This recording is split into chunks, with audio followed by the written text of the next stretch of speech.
कम divine audio book में परमहंस योगानंद जी की योगी कथामृत autobiography of a योगी प्रकरण 32 मृतक राम को पुनः जीवन दान का पार्ट 2। श्री युक्तेश्वर जी ने बच्चों को बाहर भेज दिया और मुझे अपने चरणों के पास रखे कंबल के एक आसन पर बैठने का संकेत दिया। असाधारण गंभीरता के साथ उन्होंने कहा, योगानंद, तुम जन्म से ही लाहिड़ी महाशय के शिष्यों से घिरे रहे हो। महान गुरु ने अपना महिमामय जीवन कुछ हद तक एकांत में ही जिया और अपनी शिक्षाओं पर आधारित कोई संस्था या संगठन बनाने की अनुमति अपने अनुयायियों को देने से वे निरंतर इनकार करते रहे। फिर भी उन्होंने एक महत्वपूर्ण भविष्यवाणी की थी। उन्होंने कहा था, पश्चिम में योग के प्रति गहरी रुचि पैदा होने के कारण मेरे देह त्याग के 50 वर्ष बाद मेरा एक जीवन चरित्र लिखा जाएगा। योग का संदेश सारे विश्व में फैल जाएगा। इससे सभी की एकमात्र परमपिता की प्रत्यक्ष अनुभूति पर आधारित एकता के कारण मानव जात में विश्व बंधुत्व स्थापित होने में सहायता होगी। श्री युक्तेश्वर जी ने आगे कहा, मेरे पुत्र योगानंद, उस संदेश को फैलाने में और उस पवित्र जीवन चरित्र को लिखने में तुम्हें अवश्य अपने हिस्से का कार्य करना होगा। 1895 में लाहिड़ी महाशय ने देह त्याग किया। 1945 में उनके देह त्याग के 50 वर्ष पूरे हुए। उसी वर्ष ये पुस्तक पूरी हुई। ये संयोग देखकर मैं और आश्चर्यचकित हुआ, बिना नहीं रह सकता था। 1945 के वर्ष के साथ ही क्रांतिकारी आणविक शक्तियों का नया युग भी आरंभ हुआ। सभी विचारों, मनुष्यों का ध्यान शांति और विश्व बंधुत्व की अत्यंत महत्वपूर्ण समस्याओं की ओर अभूतपूर्व व्यग्रता के साथ लग गया है कि कहीं ऐसा न हो कि भौतिक बल्कि निरंतर प्रयोग से समस्याओं के साथ साथ मानव जाति का ही अंत हो जाए। मनुष्य की सारी उपलब्धियों का काल या बम के कारण नमो निशान मिट जाए, तब भी सूर्य अपनी दिशा नहीं बदलेगा और तारे भी अपने अपने स्थान पर रहकर पृथ्वी को देखते रहेंगे। श्रेष्ठ नियम को स्थगित नहीं किया जा सकता, ना ही उसे बदला जा सकता है। मनुष्य के लिए बेहतर यही होगा कि वह उसके अनुसार जीना सीखे। परंतु ब्रह्मांड जहाँ बल विरुद्ध के प्रदर्शन है, सूर्य भी जहाँ तारागणों के साथ कोई युद्ध छिड़े बिना उन्हें अपने स्वल्प प्रकाश को प्रकट करने का अवसर देने के लिए यथा समय आकाश से हट जाता है, वहाँ हमारे बल प्रदर्शन से लाभ भी क्या होने वाला है? क्या उसमें कोई शांति उत्पन्न हो जाएगी? सृष्टि का आधार क्रूरता नहीं, सद्भावना है।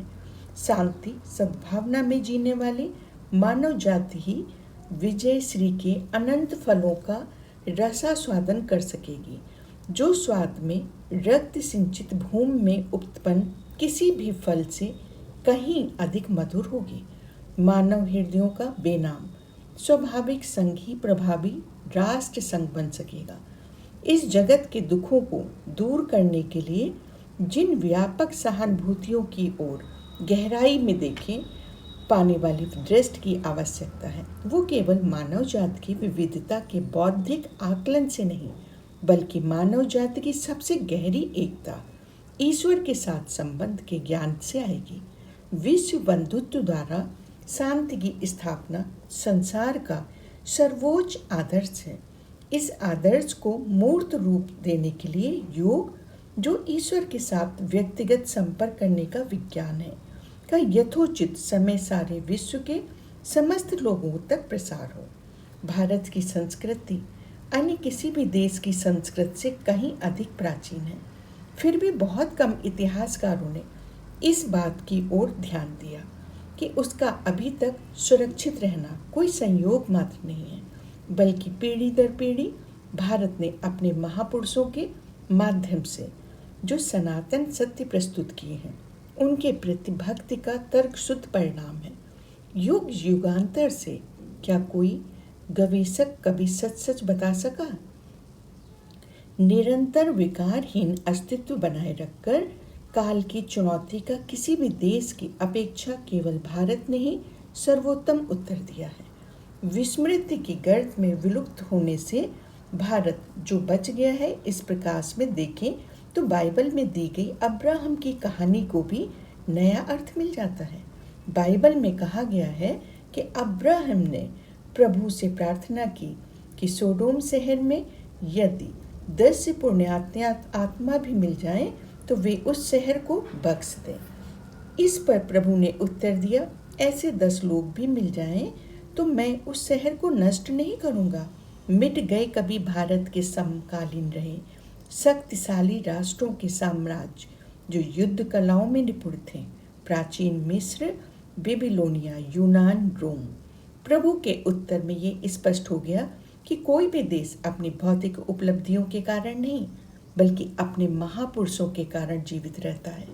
इस 20वीं शताब्दी में, जिसके अर्ध शतक के पूर्ण होने से पहले ही धरती 2 बार खून से नहा चुकी है, ईश्वर की वह दिव्य वाणी फिर से सुनाई दी, जिसे कभी खरीदा ही नहीं जा सकता।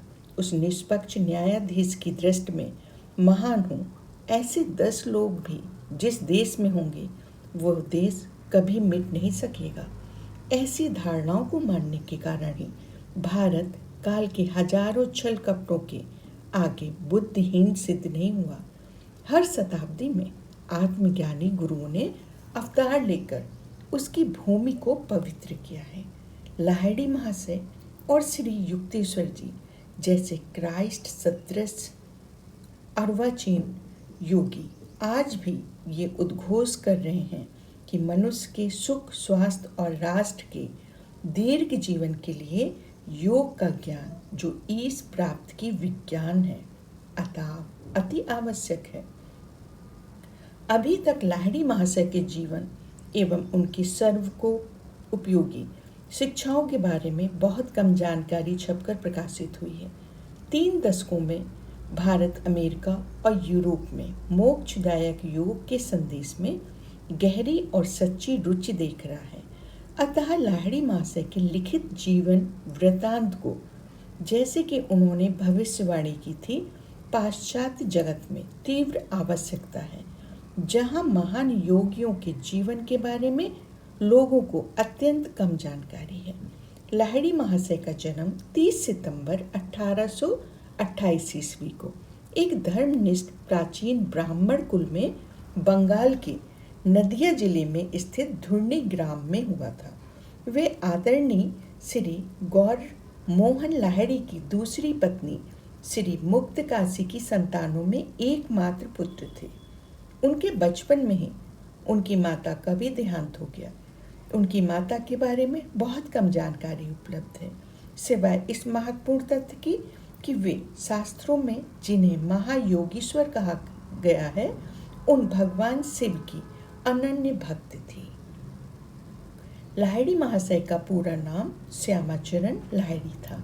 उनका बचपन धुर्नी में उनके पैतृक निवास में ही बीता। 3-4 वर्ष की आयु में ही वे प्रायः बालू में केवल सिर बाहर और अन्य सारा शरीर बालू के अंदर रखते हुए एक विशिष्ट योगासन में बैठे दिखाई देते थे। 1833 ईस्वी में गांव के निकट में बहती जलंगी नदी ने अपना मार्ग बदल दिया और वह गंगा में विलीन हो गई। उसके मार्ग परिवर्तन के कारण लाहिड़ी परिवार की सारी जमीन जायदाद नष्ट हो गई। घर के साथ लाहिड़ी परिवार द्वारा प्रतिष्ठित शिव मंदिर भी नदी के गर्भ में समा गया। एक भक्त ने उफनते जल में से शिव की प्रस्तर प्रतिमा को बचाया और उसे एक नए मंदिर में रख दिया, जो अब घुर्नी शिव मंदिर के नाम से विख्यात है। श्री गौर मोहन लाहिड़ी घुर्नी को छोड़कर सब परिवार काशी में जा बसे। वहाँ उन्होंने शीघ्र ही एक शिव मंदिर की स्थापना की। वैदिक धर्म के अनुसार रोज पूजा पाठ, दान धर्म, शस्त्राध्ययन आदि उनके घर में होता था। वे न्यायपरायण तथा उदार दृष्टिकोण वाले व्यक्ति थे। आधुनिक विचारधारा की उपयोगिता की वे अवहेलना नहीं करते थे। बालक लाहिड़ी ने काशी की पाठशालाओं में हिंदी और उर्दू की पढ़ाई की।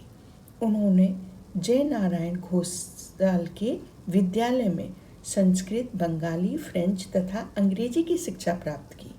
वेदों का वे गहरा अध्ययन करते थे और विद्वान ब्राह्मणों की शास्त्र चर्चाओं को मन लगाकर सुनते थे। इन विद्वानों में एक महाराष्ट्रीय पंडित श्री नाग भट्ट भी थे। श्यामचरण दयालु, विनम्र और साहसी बच्चे थे जो अपने सभी साथियों में अत्यंत लोकप्रिय भी थे। उनका शरीर सुडौल, स्वस्थ तथा बलिष्ठ था। तैराकी तथा शारीरिक पटुता के अनेक कार्यों में वह निष्णात थे। सन 1846 में श्री देवनारायण सन्याल की सुपुत्री काशीमणि के साथ श्यामाचरण लाहिड़ी का विवाह हो गया। काशीमणि देवी एक आदर्श भारतीय गृहिणी थी जो अपने गृह कर्तव्यों का और अतिथि सेवा तथा दरिद्र नारायण सेवा के अपने गृहस्थ धर्म का प्रसन्नतापूर्ण पालन भी करती थी। इस विवाह युद्ध से 3 कौड़ी और दुकौड़ी नाम के 2 संतवत पुत्रों का तथा 2 पुत्रियों का भी जन्म हुआ। 1851 में 23 वर्ष की आयु में लाहिड़ी महाशय ब्रिटिश सरकार के मिलिट्री इंजीनियरिंग विभाग में लेखपाल के पद पर नियुक्त हुए। आपने सेवा काल में अनेक बार उनकी पदोन्नति भी हुई। इस प्रकार न केवल ईश्वर की आंखों में ही वे सिद्ध पुरुष थे, बल्कि इस छोटे से मानवीय नाटक में भी, जिसमें वे एक साधारण ऑफिस कर्मचारी की भूमिका अदा कर रहे थे, उन्होंने सफलता प्राप्त की थी। मिलिट्री इंजीनियरिंग विभाग ने भिन्न भिन्न समय पर गाजीपुर, मिर्जापुर, नैनीताल, दानापुर तथा वाराणसी में उनका स्थानांतरण भी हुआ। पिता की मृत्यु के बाद युवा लाहिड़ी महाशय ने पूरे परिवार का सारा दायित्व अपने ऊपर ले लिया। परिवार के लिए उन्होंने काशी में भीड़-भाड़ से दूर गणेश्वर मोहल्ले में एक घर भी खरीद लिया।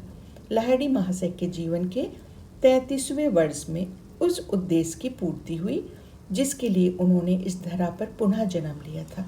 हिमालय में रानीखेत के पास उनकी मुलाकात अपने महान गुरु बाबाजी से हुई और उन्हें क्रिया योग की दीक्षा मिल गई। वे पवित्र घटना केवल लाहिड़ी महाशय के साथ ही नहीं घटी, बल्कि पूरी मानव जाति के लिए वे अत्यंत पवित्र क्षण था। योग की लुप्त हुई या दीर्घ काल तक अज्ञात रही सर्वोच्च विद्या पुनः प्रकाश में लाई गई। पौराणिक कथा में जिस प्रकार गंगा ने स्वर्ग में पृथ्वी पर उतरकर अपने त्रिशतुर भक्त भागीरथ को अपने दिव्य जल से संतुष्ट किया, उसी प्रकार 1861 में क्रिया योगी रूपी दिव्य सरिता हिमालय की गुफाओं से मनुष्य की कोलाहल भरी बस्तियों की ओर बह चली। और इस तरह से प्रकरण 32 मृतक राम को पुनः जीवन दान देना।